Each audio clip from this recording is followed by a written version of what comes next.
अस्सलाम वालेकुम, क्या हाल है जी। उम्मीद करता हूँ खैरियत से होंगे। एफबीआर ने इस बजट में फाइलर्स और नॉन फाइलर्स दोनों को बहुत तंग किया है।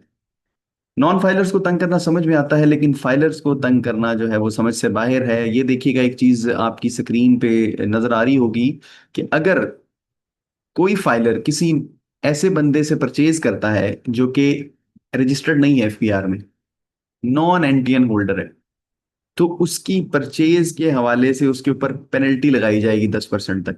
अब ये कैसे लगेगी, इससे पहले हमने एक चीज को डिस्कस किया था 3-4 दिन पहले, वो भी इसी बजट में प्रपोज किया गया है कि अगर कोई फाइलर किसी बंदे को सेल करता है और कैश पेमेंट रिसीव करता है, अब कैश पेमेंट उसने रिसीव कर ली और वो 2 लाख रुपए से ज्यादा की थी, तो उस जो सेल के हवाले से उसका जो एक्सपेंस था वो 50% तक अलाउ किया जाएगा, 50% डिस अलाउ कर दिया जाएगा।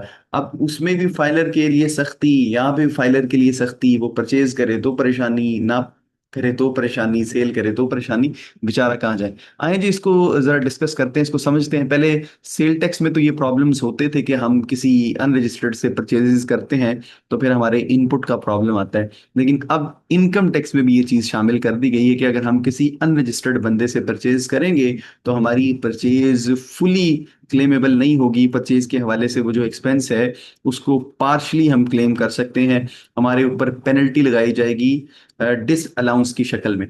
चलें जी, देखते हैं। पहले जो हो रहा था उसको डिस्कस कर लेते हैं। पहले तो मामला कुछ ऐसा था कि अगर आप किसी को सेल करते हैं 5 लाख रुपए की और आपने परचेज की थी, इस सेल के हवाले से जो आपकी कॉस्ट थी या एक्सपेंस था वो 3 लाख रुपए था, तो वो 3 लाख रुपया पूरे का पूरा क्लेम हो जाता था और हमारा प्रॉफिट होता था 2 लाख। ठीक है।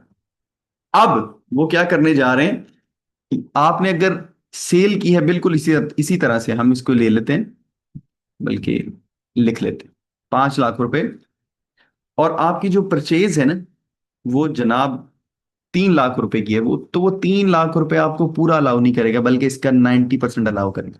आप डायरेक्टली इसका 90 ले लें। ठीक है। अब देखिएगा आपका प्रॉफिट बढ़ गया। आपका जो प्रॉफिट था वो 2,30,000 रुपये हो गया। जब आपका प्रॉफिट बढ़ेगा तो यकीनन आपका टैक्स बढ़ेगा, क्योंकि हमारे यहाँ तो आपको पता है ना, प्रोग्रेसिव टैक्सेशन सिस्टम है कि जो जो प्रॉफिट बढ़ता है हमारा टैक्स बढ़ता है। हमारा स्लैब रेट बढ़ जाता है तो ऑब्वियसली टैक्स बढ़ेगा। अब इसको आप इस तरह भी समझ सकते हैं, इसको आप ऑल्टरनेट वे में भी समझ सकते हैं। वो इस तरीके से हो सकता है कि आप जनाब यहाँ पे पूरा 3 लाख लिख दें और प्रॉफिट आपका आ जाए 2 लाख रुपए, और इसमें वो अमाउंट ऐड बैक कर दे जितनी उसने डिसअलाउ की है ना। कितनी अमाउंट वो डिसअलाउ करेगा? वो आपकी अमाउंट डिसअलाउ करेगा 30,000 रुपए की, यानी 10%। 3 लाख का 10% उसने डिसअलाउ करना है, तो वो आपके प्रॉफिट में ऐड बैक कर दिया जाए। आंसर फिर भी वही आएगा, 2,30,000। तो ये अब आपने ख्याल करना है कि जब भी किसी से कोई परचेज करें पहले उसका स्टेटस जरूर चेक कर लें। पहले हम फाइलिंग स्टेटस ज्यादा चेक किया करते थे, अब हमने एनटीएन भी जरूर चेक करना है कि उसका इनकम टैक्स का स्टेटस एक्टिव है या नहीं। उसके हवाले से एक वीडियो मौजूद है, मैं उसका लिंक भी दे देता हूं कि अगर आप किसी को चेक करना चाहें कि ये एनटीएन होल्डर है या नहीं है, इसका क्या स्टेटस है, तो वो आप कैसे वेरीफाई कर सकते हैं। अपना ख्याल रखिएगा।